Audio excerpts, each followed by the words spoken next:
नमस्कार दोस्तों, target with PS Parihar channel में आपका स्वागत है। आइए शुरू करते हैं और देख लेते हैं कि आज के इस वीडियो में विद्यार्थी जीवन से संबंधित कौन कौन सी सूचनाएं हैं। आगे बढ़ने से पहले एक सूचना उन विद्यार्थियों के लिए जो विद्यार्थी बीपीएससी अथवा यूपीपीएससी की भर्तियों की तैयारी कर रहे हैं। वे सभी अभ्यर्थी पीडब्ल्यू बीपीएससी वाला यूपीपीएससी वाला में जाकर के अपनी प्रिपरेशन पूरी कर सकते हैं। यहाँ पर प्रतिज्ञा दिवस के अवसर पर जो इनके कोर्सेज हैं उनकी जो कीमतें हैं वो बहुत कम कर दी गई हैं। बीपीएससी के जो बैचेस हैं उनकी कीमत 76% तक कम कर दी गई है और इसी तरीके यूपीपीएससी के जो बैचेज हैं प्री मेंस आरओ वगैरह के, इनकी कीमतें 80% तक कम कर दी गई हैं। केवल कुछ दिनों के लिए ये ऑफर है और यहाँ पर आप लोगों को प्रिपरेशन करने के लिए वो सारी चीज़ें मिलती हैं जो आवश्यक होती हैं, जैसे live videos, recorded videos, PDF सामग्री, PYQ analysis, doubt clearing session इत्यादि। भारत के सर्वश्रेष्ठ शिक्षकों की टीम है जो आपको पढ़ाई करवाएगी और मार्गदर्शन देगी, गाइडेंस देगी। यहाँ पर बीपीएससी जो 17वीं बीपीएससी का जिसका विज्ञापन जारी होने वाला है लगभग 1000 पदों के लिए, उसके लिए एक बैच चल रहा है प्रीलिम्स और मेंस एसए का यूनिटी इंटीग्रेटेड बैच है। 2999 रुपये कीमत कर दी गई है। एक बात और बता दूं कि जितने भी बैचेज हैं जो छूट कर दी गई है, इसमें भी अगर आप लोग एक कोड लगा देंगे आप लोग PSP 500 तो आप लोगों को 500 रुपए की और एक्स्ट्रा छूट मिल जाएगी। हिंदी माध्यम के विद्यार्थियों के लिए जो यही बैच है वो यशवी के नाम से है। केवल प्रीलिम्स की अगर तैयारी करना चाहती हैं तो ये बैच आपको 1499 रुपये में मिल जाएगा आक्रोश के नाम से। हिंदी माध्यम के विद्यार्थियों के लिए यही प्रीलिम्स वाला जो बैच है वो ऊर्जा के नाम से है। इसकी जो कीमत है वो केवल 1499 रुपये रखी गई। कोड आप सभी बैचेज में लगा सकते हैं PSP 500। यहाँ पर जो विद्यार्थी PCS और RO प्रीलिम्स की तैयारी कर रहे हैं तो उनके लिए संयुक्त के नाम से बैच है संयुक्त 2.0, जिसकी फीस 1499 रुपये ही है। और यूपीपीएससी का अगर प्रीलिम्स और मेंस का बैच लेना चाहते हैं तो वो बैच मिलेगा आपको सक्षम 2.0 के नाम से। इंग्लिश बैच है ये और इसकी जो फीस है वो 3999 रुपये है। हिंदी माध्यम के विद्यार्थियों के लिए यही बैच प्रथम के नाम से है। ये बैच है, ये फाउंडेशन बैच है। 2025 जिनका टारगेट है और जिनका टारगेट 2024 है उनके लिए यूनिटी बैच है। ये सारे बैचेज, सारा कोर्स आप लोगों को पीडब्ल्यू बीपीएससी वाला यूपीपीएससी वाला के एप्लीकेशन पर मिलेगा। एप्लीकेशन की लिंक मैंने डिस्क्रिप्शन बॉक्स में दे दिया है, वहाँ पर आप लोगों को और अधिक जानकारी भी मिल जाएगी। चलिए शुरू करते हैं। बात कर लेते हैं सबसे पहले यूपीएससी की। यूपीएससी के खिलाफ कल हल्ला बोल है। मैंने इसके बारे में आप लोगों को काफ़ी दिन पहले जानकारी दी थी, लगभग 3-4 दिन पहले। और यूपीएससी के अलग अलग भर्तियों के बहुत सारे पीड़ित छात्र हैं जिनकी बहुत सारी मांगी हैं। विद्यार्थियों का ये कहना है कि लगभग 32,000 से ज़्यादा पदों की जो भर्तियां हैं वो लंबित हैं। लगभग 33 से ज़्यादा भर्तियां लंबित हैं टोटल। और यूपीएससी ना तो परीक्षा कैलेंडर जारी करता है, ना ही परीक्षाओं की तारीखों का ऐलान कर रहा है। बहुत सारी चीज़ें हैं और ये कोई खास छात्र संगठन नहीं, ये बहुत सारे छात्र इकट्ठा मिलकर के इस अभियान को कर रहे हैं। और ये देखिए जो मुझको इन विद्यार्थियों ने भेजा है, लिखा है कि यूपी के सभी युवा बेरोजगार भाइयों बहनों से अनुरोध है कि हम सभी यूपीएससी की सुस्त चयन प्रणाली की रवैया से अच्छी तरह भिग गए। असल में मामला ये है कि अगले महीने लास्ट में, जुलाई लास्ट में या अगस्त के महीने में पीटी का विज्ञापन जारी होने की चर्चाएं हैं। अगर पीटी का विज्ञापन जारी हो जाएगा तो यूपीएससी की पूरी जो मशीनरी है वो बैठ जाती है और वो पीटी में ही लग जाएगा 3-4 महीना। फिर आपकी जो परीक्षा होने वाली है वो और डिले हो जाएंगी। एक तो परीक्षा एजेंसी नहीं ले रहे हैं, वो वाली परीक्षा एजेंसी सुने कि हट रही है। एडुटेस्ट जो ब्लैक लिस्ट की गई पुलिस कांस्टेबल की, वो एजेंसी भी यूपीएससी के एग्जाम करवाती थी। तो एक तो वैसे भी एग्जाम आपके लेट हो रहे थे, उधर से पीटी आ जाएगा। तो इसी विद्यार्थी चिंतित है कि हमारी जो परीक्षा कहीं 2022 वाले पेट की, 23 की नहीं, मैं 22 की बात कर रहा हूँ, ये परीक्षा भी ना खिसा करके अगले साल चली जाए। तो विद्यार्थियों ने ये मांग की है कि यूपीएससी जो है वो अपना परीक्षा कैलेंडर जारी करे। ये देखिए ये विद्यार्थियों ने लिखा है, मैंने तो पूरी एक पीडीएफ दिखाई थी आप लोगों को एक दिन, जिसमें ये बताया था कि किस साल यूपीएससी ने कितनी परीक्षाएं करवाई हैं। 2023 आधा हो गया है और इस साल यूपीएससी ने केवल एक परीक्षा करवाई है और एक साल में 10 विज्ञापन निकाल देता है, परीक्षा एक करवाता है। और अभी तक लगभग 20-22 परीक्षाएं जो निकली है, 10 परीक्षाएं, 9 परीक्षाएं लगभग 2022 से, 10 परीक्षाएं लगभग 2023 पीटी से निकली हैं। तो जो ये परीक्षाएं वो कब होंगी? तो विद्यार्थियों ने वही बात यहाँ पर लिखी है कि उनका रिजल्ट कब आएगा, जिनका एग्जाम हो गया है, इनकी कोई डेट फिक्स नहीं रहती है। आयोग की सुस्त चयन रवैया से अभी तक छात्र परेशान है और सभी यूपीएससी छात्रों को सरकार से मांग है कि यूपीएससी अब तक विज्ञापित हो चुके सभी अलग अलग वैकेंसियों का एग्जाम कैलेंडर जारी करे। एक तय समय सीमा के अंदर एग्जाम हो जाए और परिणाम जल्द से जल्द ज्वाइनिंग भी कराए।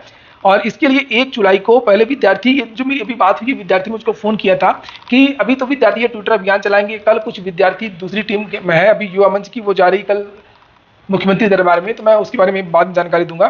तो विद्यार्थी इधर भी प्रयास करेंगे। और प्रयागराज में एक धरना प्रदर्शन भी छात्र कह रहे हैं कि हम पत्थर गिरजाघर में या जहाँ पर परमिशन मिलेगी उस जगह पर एक धरना प्रदर्शन भी करेंगे, केवल और केवल यूपीएससी को लेकर के करेंगे। तो ये जो पहला चरण है कि आप लोग सभी लोग जो है वो ट्विटर पर ट्वीट करें। ये विद्यार्थियों ने कहा है कि 1 जुलाई 10 बजे, कल है 1 जुलाई, ट्विटर कैंपेन का आयोजन किया है और आप सबसे निवेदन है कि इस ट्विटर अभियान में जुड़ करके सफल बनाने में हमारा सहयोग करें। ध्यान रहे कि यह ट्विटर कैंपेन किसी व्यक्ति विशेष का नहीं है, हम सभी अभ्यर्थियों का है। अगर हम अपनी बात आयोग से नहीं मनवा पाते हैं तो याद रहे कि एक भर्ती पूरा होने में कम से कम 5-6 साल तो लगेंगे। और एक बात बताएं कि यूपीएससी अगर पीटी के पहले एग्जाम कैलेंडर जारी कर देता, देखिए ये एग्जाम कैलेंडर तो भर्तियों को लेकर के है कि जो कम से कम भर्तियां होनी जिनके विज्ञापन निकले हैं, तो ये एग्जाम कैलेंडर तो जारी ही होना चाहिए। साथ में ऐसा भी एग्जाम कैलेंडर जारी होना चाहिए जिसमें यह बताएं कि यूपीएससी इस साल कौन कौन से विज्ञापन निकालेगा। विद्यार्थियों को अगर पता होता कि इस साल लोअर वैकेंसी नहीं आएगी तो विद्यार्थी पीटी का आवेदन ही नहीं करते। बहुत सारे ऐसे विद्यार्थी हैं जो 20 लाख विद्यार्थियों ने आवेदन किया था पीटी के, जिनको ये उम्मीद थी कि इस साल हो सकता है कि यूपीएससी का लोअर की वैकेंसी है, लेकिन लोअर के बारे में कोई चर्चा ही नहीं कर रहे हैं। जाने कितने पद लोअर के खाली हैं, लगभग 800-900 पद खाली हैं लोअर के। और अभी जब मुख्यमंत्री जी ने एक मीटिंग बुलाई थी, सभी आयोग के अधिकारियों को बुलाया था, उस समय भी मुख्यमंत्री जी ने स्वयं कहा था कि एग्जाम कैलेंडर जारी किया जाए। तो इसी को लेकर के ये कल का ये हैशटैग आप देख लीजिए, इसके स्क्रीनशॉट ले लीजिए, UPSSC_release_एग्जाम कैलेंडर। तो UPSSC एग्जाम कैलेंडर और जितने भी अक्षर है सभी में अलग अलग हैशटैग लगा देना है।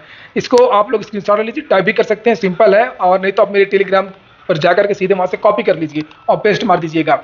अब बात कर लेते हैं, कल ये तो हो गया ट्विटर वाला।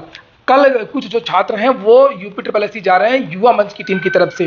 ये देख सकते हैं छात्रों का प्रतिनिधिमंडल 1 जुलाई को जनता दरबार में सीएम से करेगा मुलाकात। युवा मंच प्रदेश कार्यकारिणी सदस्य उत्तर प्रदेश तकनीकी संवर्ग प्रमुख इंजीनियर राम बहादुर पटेल। तो इनका मुद्दा ये है कि इसमें शिक्षक भर्तियों की बात होगी ही, शिक्षा सेवा चयन आयोग वाला भी बात होगी वहां पर। लेकिन जो मुख्य मांग है कल की वो है तकनीशियन की भर्ती। 1 लाख पद खाली है।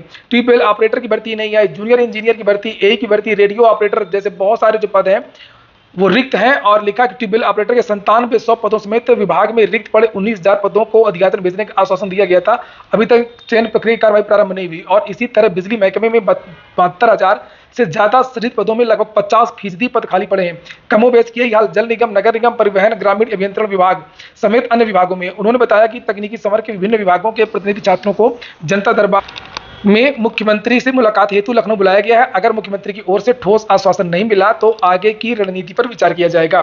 वहीं पर कल 2 ज्ञापन दिए जाएंगे युवा मंच की तरफ से।